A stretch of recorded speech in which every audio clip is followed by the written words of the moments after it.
શ્રી ગણેશાય નમઃ. જીવંતિકા વ્રત.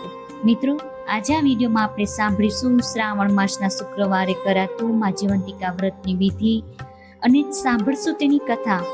મિત્રો, જો આપને મારો આ વિડીયો પસંદ પડે તો તેને લાઈક, શેર અને સબસ્ક્રાઇબ કરવાનું ભૂલશો નહીં અને કમેન્ટમાં જય માતાજી જરૂરથી લખજો. શ્રાવણ માસના પ્રથમ શુક્રવારથી આ વ્રત શરૂ કરાય છે. જો પ્રથમ શુક્રવારે આ વ્રત ના થઈ શકે તો બીજા શુક્રવારે પણ કરી શકાય છે.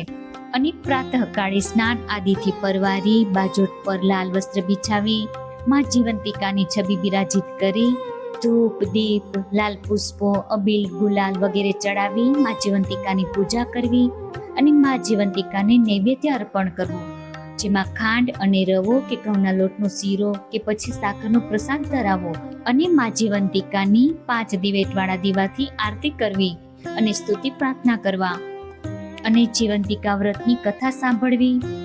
દિવસ દરમિયાન માં જીવંતિકાનું સ્મરણ કરવું.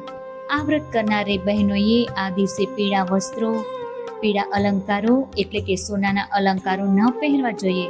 ઉપરાંત પીળા રંગની વસ્તુ કે પીળા ફળફળાદી ખાવાથી બચવું જોઈએ અને પીળો મંડપ બાંધેલો હોય ત્યાં નીચે સૂવું કે બેસવું નહીં.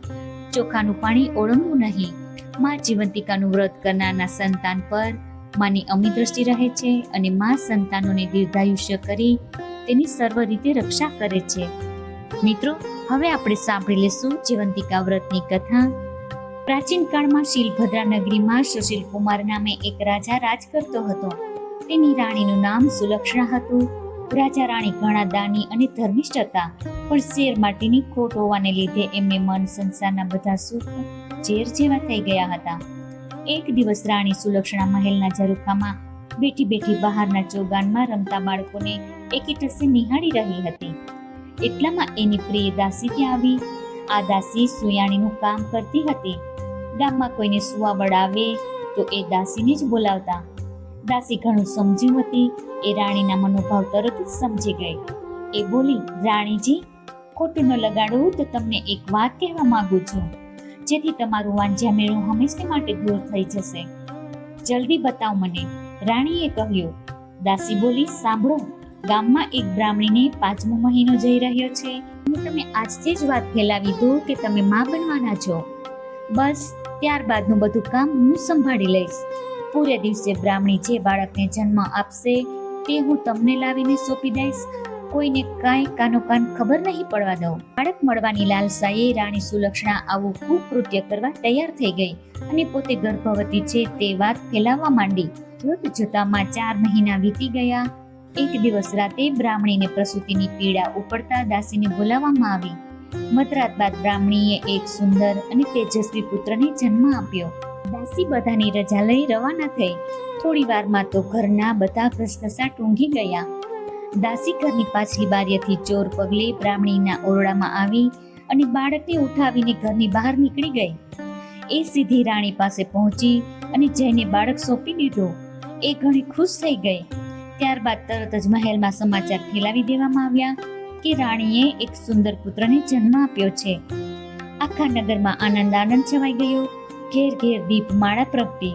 આખું નગર ઉત્સવ ઉજવી રહ્યું છે. ત્યારે બાળકની સાચીમાં બ્રાહ્મણી વિલાપ કરે છે. પુત્ર ગુમ થવાથી રડે છે અને ટળવળે છે. ત્યારબાદ બ્રાહ્મણીએ જીવંતિકાનું વ્રત શરૂ કર્યું. તેથી માં જીવંતિકા બ્રાહ્મણીનો પુત્ર જે મહેલમાં રાજકુમાર થઈ ઉછરી રહ્યો હતો તેની રક્ષા કરવા માંડી. રાણીએ તેનું નામ શીલસેન પાડ્યું હતું. શીલસેન મોટો થવા લાગ્યો.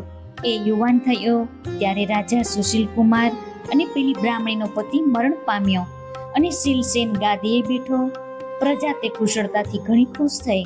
થોડા સમય પછી એ પિતાનું શ્રાદ્ધ કરવા માટે ગંગાજી જવા નીકળ્યો. રસ્તામાં એણે એક વણિકના ઘરે ઉતારો રાખ્યો. એ દિવસે વણિકના ઘરે પુત્રની છઠ્ઠી હતી. ઘરના બધા ઊંઘી ગયા હતા. ત્યારે માં જીવંતિકા શીલસેનનું રક્ષણ કરવા બારણા પાસે ઊભા હતા. એ વખતે વિધાતા વણિક પુત્રના લેખ લખવા આવ્યા હતા. માં જીવંતિકાએ વિધાતાને પૂછ્યું કે શું લખશો? ત્યારે વિધાતાએ જવાબ આપ્યો કે આ બાળક કાલે મરી જશે. આ સાંભળી માં જીવંતિકાએ કહ્યું, મારા પગલા જ્યાં પડે છે ત્યાં અમંગળ કદાપી ન થઈ શકે, માટે બાળકનું 100 વર્ષનું આયુષ્ય લખજો. વિધાતાએ માં જીવંતિકાની આજ્ઞા માથે ચડાવી.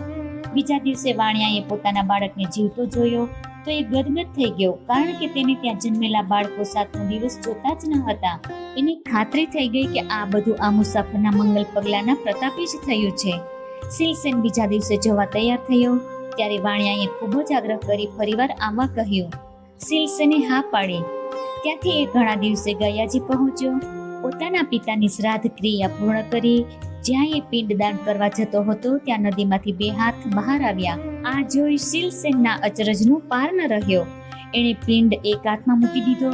આમ શ્રાદ્ધ ક્રિયા પતાવી શીલસેન પોતાને ગામ આવવા ચાલી નીકળ્યો. ફરતો ફરતો શીલસેન બરાબર 1 વર્ષે પેલા વાણિયાને ઘરે આવ્યો અને રાતવાસો રહ્યો. એ દિવસે વાણિયાને ત્યાં ફરી બાળકનો જન્મ થયે 6 દિવસ થયા હતા.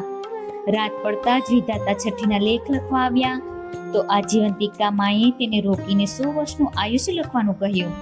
વિધાતાએ આજ્ઞા માન્ય રાખી. લેખ લખીને પાછા ફરતી વખતે જીવંતિકા માને પૂછ્યું, માં, તમે આ રાજકુમારનું રક્ષણ શા માટે કરો છો? આ ક્ષણે જ શીલસેનની આંખ ખુલી ગઈ અને એ આ સંવાદ સાંભળવા લાગ્યો. માં જીવંતિકાએ કહ્યું, આ બાળકની માતા મારું વ્રત કરે છે, આથી હું એનું રક્ષણ કરું છું.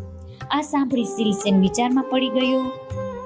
તેની માતા કોઈ એવું વ્રત કરતી હોય એવું તેને યાદ ન હતું. છતાં તેણે માતાને પૂછીને ખાતરી કરવા નક્કી કર્યું. ઘણા જ દિવસે એ પોતાના રાજ્યમાં પહોંચ્યો.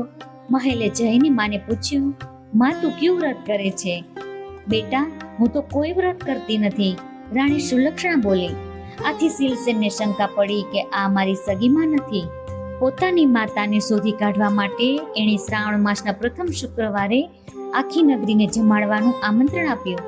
સાથે સખત સૂચના આપી કે દરેકે પીળા વસ્ત્રો પહેરવા. બધા જમવા આવ્યા ત્યારે શીલસેને આજ્ઞા કરી કે નગરમાં તપાસ કરો કે કોઈ રહી ગયું છે. થોડી વારે અનુચરોએ આવીને કહ્યું કે એક બ્રાહ્મણી પીળા વસ્ત્ર પહેરીને આવવાની ના પાડે છે. આજે એણે પીળા વસ્ત્રો નહીં પહેરવાનું વ્રત છે.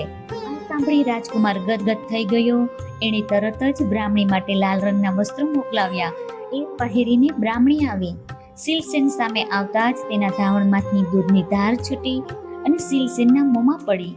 આ જોતા જ નગરજનો અચરજમાં પડી ગયા અને એકી અવાજે બોલી ઉઠ્યા, આ રાજકુમાર શીલસેનની માતા છે. ત્યારબાદ શીલસેને રાણી સુલક્ષણાને બધી વાત પૂછી. રાણીએ રડતા રડતા બધી વાત જણાવી દીધી. શીલસેન પોતાની સગી જનેતાને ભેટી પડ્યો અને એને પોતાની સાથે મહેલમાં રાખી. એ દિવસથી આખા ગામની સ્ત્રીઓએ પોતાના વહાલ સોયા બાળકોની રક્ષા માટે માં જીવંતિકાનું વ્રત કરવાનું શરૂ કરી દીધું. શીલસેને વર્ષો સુધી સુખપૂર્વક રાજ કર્યું. માં જીવંતિકાનું વ્રત જેવું બ્રાહ્મણીને ફળ્યું તેવું વ્રત કરનાર સૌને ફળજો. જય માં જીવંતિકા. મિત્રો, આ વિડીયોમાં આપણે સાંભળ્યા માં જીવંતિકાના વ્રતની વિધિ અને તેની કથા. મને આશા છે કે આપ સર્વને જરૂરથી પસંદ પડશે. ધન્યવાદ.